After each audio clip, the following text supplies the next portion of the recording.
Ang ating oras ay alas 10:24 sa umaga. Alas 10:24 sa umaga. Si host kakatapos lang mag-live. Hindi pa nakapag-toothbrush, hindi pa nakaligo at wala pa tayong bihis, oh. Nakita niyo yung video ko kahapon, ito pa rin yung suot ko. At kakain tayo nito.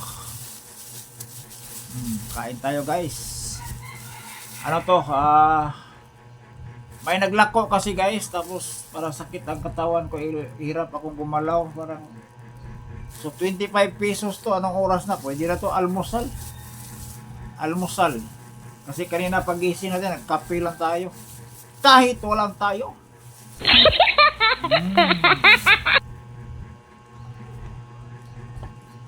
Ice King Day.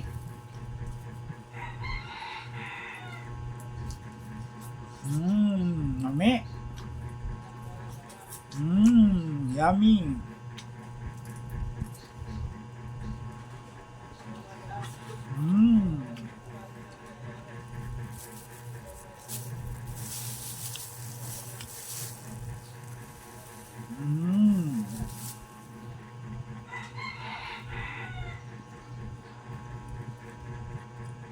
Ito 10 pesos.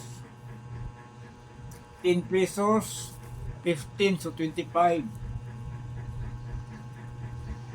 25 pesos pang almusal.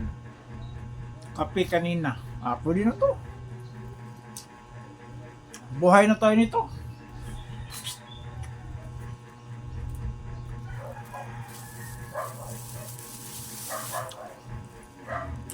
Salamat, guys. Thank you very much. Bye-bye. Kain tayo. Kahit walang tayo. Walang ligo, walang toothbrush. Walang bihis. Ganun lang kasimple ang buhay, guys, sa isang inutil na vlogger from Barangay Basak, Lapu-Lapu City, Cebu. Kain tayo kahit walang tayo. Bye-bye.